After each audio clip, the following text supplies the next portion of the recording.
मुद्दे की बात तर्क के साथ, बारीक पड़ताल, सुलगते सवाल, पक्ष विपक्ष, पत्रकारिता निष्पक्ष। सबसे बड़ा सवाल देश का है। सवाल देश का है। सुनील राउत के साथ वीके न्यूज, राष्ट्र के नाम। वीके न्यूज, राष्ट्र के नाम। नमस्कार, आप देख रहे हैं वीके न्यूज। मैं हूं आपके साथ योगेश मिश्रा। बुलेटिन की शुरुआत करते हैं देश दुनिया की तमाम खबरों के साथ। सहारनपुर में कांग्रेस पार्टी से अल्पसंख्यक मोर्चे की जिला अध्यक्ष डॉक्टर यास्मीन राव ने इमरान मसूद पर तंज कसा है, जिसमें कांग्रेस नेत्री ने कहा है कि इमरान मसूद कभी किसी पार्टी का सगा नहीं हुआ। इमरान मसूद ने हमेशा सभी राजनीतिक पार्टी को अपने फायदे के लिए छोड़ने का काम किया है, लेकिन बसपा एकमात्र ऐसी पार्टी है जिसने खुद इमरान मसूद को पार्टी से बाहर रास्ता दिखाने का काम किया, जिसके बाद अब दोबारा फिर से इमरान मसूद कांग्रेस पार्टी में आने के लिए सेंध लगानी शुरू करती है। लेकिन अब इमरान मसूद दोबारा फिर से कांग्रेस के लिए सेंध लगाने का प्रयास विफल होने वाला है कि इमरान मसूद वो दल बदलू नेता है कि हमें छोड़ के पता नहीं कहां चला जाए, किसका दामन पकड़ेंगे। आजमगढ़ जिला पंचायत क्षेत्र भगतपुर के उपचुनाव में समाजवादी पार्टी के उम्मीदवार चंद्र प्रकाश दुबे ने भारतीय जनता पार्टी के प्रत्याशी रविंद्र सिंह को उपचुनाव में मात दे दी है और सपा उम्मीदवार ने अपने समर्थकों के साथ कलेक्ट्रेट पहुंचकर प्रमाण पत्र किया। इसके साथ ही एक दूसरे को मिठाई खिलाकर खुशी का इजहार किया गया है। इस मौके पर सपा के निवर्तमान जिला अध्यक्ष हवलदार यादव ने जिला पंचायत क्षेत्र के भगतपुर की सम्मानित जनता को धन्यवाद दिया है। जिला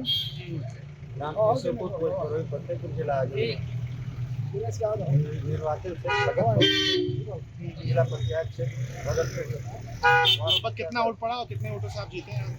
तो आंकड़ा पूरा हमारे लोग हैं। क्या संदेश देना चाहेंगे? दूर से चुनाव जीते हैं। क्या संदेश देना चाहेंगे अपने क्षेत्रवासियों को? विकास करेंगे विधानसभा का, पूरे क्षेत्र का। जो विकास जो छूटे हुए हैं उसको किन किन मुद्दों को लेके आप जनता के बीच में जाएंगे और भी क्या सोचे हैं विकास को लेकर और भी क्या डेवलप करेंगे? जनता की जो मूलभूत समस्याएं हैं, जैसे सड़क है, नाली है, पानी जल निकासी की व्यवस्था, यही सब लेकर के जाएंगे। यही सब लेकर के हम चुनाव लड़े। और भी जनता को क्या संदेश देंगे आप? जनता के साथ प्रेम पूर्वक सौहार्द पूर्वक हम लोग रहेंगे, शांतिपूर्वक अपना चुनाव जीतने के बाद निकलेंगे। यहाँ पर हम लोगों का कोई वो नहीं कि रैली निकलेगी या जिंदाबाद या तो सब साधारण तरीके से चलेंगे। हम लोग समाजवादी हैं, समाजवादी हमेशा सच्ची ईमानदारी के साथ रहता है। फर्रुखाबाद जिले से गंगा में डूबने से 2 नाबालिग किशोरी की मौत हो गई। दोनों नाबालिग गंगा स्नान करते समय गहरे पानी में चले जाने से डूब गए। सूचना पर पहुंची पुलिस और गोताखोरों ने कड़ी मशक्कत के बाद गंगा में डूबे दोनों नाबालिग किशोरों को बाहर निकाला, जिसके बाद परिजन आनंद फानन में जिला अस्पताल लेकर पहुंचे, जहां डॉक्टर ने दोनों किशोर को मृत घोषित कर दिया। पूरे मामले पर परिजन बिना कुछ कार्रवाई किए दोनों नाबालिग किशोरों के शव को लेकर चले गए। मैं आपका मोहम्मद रुखसार। क्या घटना घटी आपके गांव में? ये गांव के लड़के गंगा नहाने गए थे, इनका पांव फिसला और ये गंगा में चले गए। गहरा पानी था। क्या नाम था लड़के का? समीर नाम था। पिता का नाम क्या है? वो साजिद और पिताजी का नाम वसीम मंसूरी। कितने भाई बहन हैं ये 3 हैं। 2 भाई थे, एक खत्म हो गया, एक बहन है। अच्छा, जो शाहजहानपुर के वो रिश्तेदार थे उनका क्या नाम था जो लड़का खत्म हुआ है? सोहेब नाम था। सोहेब नाम है। शानूर का लड़का। हाँ, शानूर का लड़का। अल्लाहगंज के। अल्लाहगंज के। कितने भाई बहन थे वो? 3 बहनें, 2 भाई हैं। 2 भाई हैं। तो यहाँ पुलिस मौके पे पहुंची थी, गोताखोर पहुंचे नहीं पहुंचे थे? गोताखोरों ने निकाला। जैसे गांव के सुना, गांव के गोताखोर थे टटियों के, उन्हीं ने निकाला और निकाल के फिर पुलिस घर पे आ पाई। जब तक खबर मिली तो जब तक निकाल के हम लोग ले गए लोहिया। एक लोहिया में मृत घोषित कर दिया उसे। लोहिया मृत घोषित। तो वहाँ से वापस लिया।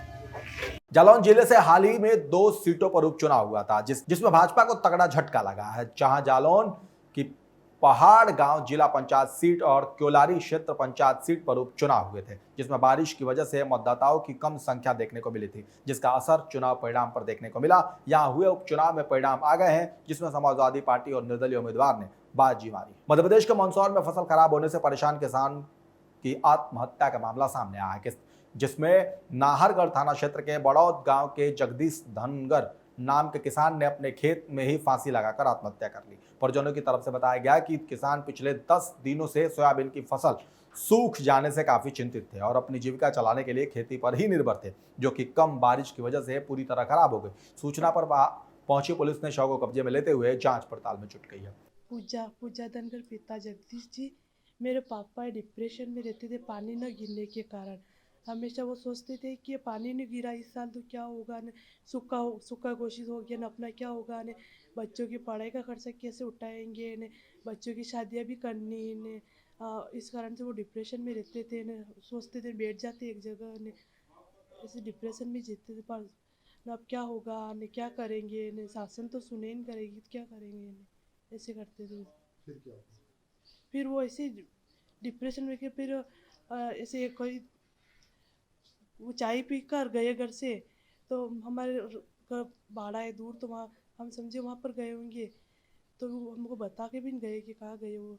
मध्य प्रदेश के शिवपुरी जिले के सभी पटवारियों ने वेतन और भत्ते की मांग को लेकर तिरंगा यात्रा निकाली, जिसके बाद उन्होंने राजेश्वरी माता मंदिर पर पहुंचकर माता को सरकार की सद्बुद्धि के लिए एक ज्ञापन सौंपा। पटवारी ने बताया कि सरकार के उनके 25 वर्षों से लंबित मांगों को अभी तक पूरा नहीं किया। शिवराज सरकार में जब पटवारी संघ की मांगों को नहीं सुना गया, तो अब शिवपुरी में पटवारियों ने राजेश्वरी माता मंदिर पर पहुंचकर माता को ज्ञापन सौंपा और सरकार को सद्बुद्धि देने की कामना की। हम शासन के अपने माध्यम से, मतलब माता के माध्यम से शासन को ये बताना चाहते हैं कि हमारी विगत 25 वर्षों से जो मांगे चली आ रही हैं उसको पूरा करें। माता उन्हें सद्बुद्धि दे। किसको सद्बुद्धि दे? शासन प्रशासन को, माननीय मुख्यमंत्री शिवराज सिंह जी। क्या मांगे हैं अब आपकी?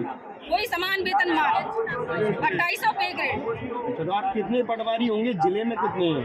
अभी आप कहाँ से आए हैं? हम समस्त तहसीलों से हैं, जिले की समस्त तहसीलों से। कितने पटवारी होंगे? लगभग 600 पटवारी हैं। कब से हड़ताल पर हैं? कब तक रहेंगे? हम 28 तारीख से हैं और अनिश्चितकालीन रहेंगे। बीते साल राहुल गांधी ने देश भर में घूमते हुए भारत जोड़ो यात्रा की शुरुआत की थी, जो कि कन्याकुमारी से शुरू होकर कश्मीर में जाकर खत्म हुई थी, जिसमें राहुल ने मोहब्बत की दुकान खोलने का काम किया था। अब भारत जोड़ो यात्रा को 1 साल होने के बाद जिले के कांग्रेस अध्यक्ष सुभाष गुप्ता के नेतृत्व में की पहली वर्षगांठ पर ब्लॉक कांग्रेस कमेटी खैरा की तरफ से जैतपुर विधानसभा के अंतिम गांव कठई में पदयात्रा निकाली गई, जिसमें कांग्रेस के कार्यकर्ता बड़ी संख्या में शामिल हुए। एमपी के शिवपुरी से हादसे का मामला सामने आया, जिसमें ग्वालियर और आसपास के लोग एक साथ ट्रक से बैतूल सत्संग में गए थे। सत्संग के बाद अब वापस आते हुए ट्रक अनियंत्रित होकर पलट गया। इस हादसे में 2 दर्जन से अधिक श्रद्धालु घायल हो गए और इसके साथ ही हादसे में 3 श्रद्धालुओं की मौत दर्दनाक हो गई है। मौके पर पहुंची पुलिस ने स्थानीय लोगों की मदद से घायलों के लिए जिला अस्पताल पहुंचा और मृतकों को पंचनामा कर शव पोस्टमार्टम के लिए भेज दिया। सर, एक परमजीत ढाबा के पास सड़क हादसा हुआ है, क्या कुछ मामला है? श्रद्धालुओं से आज रात्रि करीबन 3-4 बजे के बीच में सूचना मिली थी गुना साइड से एक आइसर टेंडर यात्रियों से भरा हुआ है जो पलट गया है।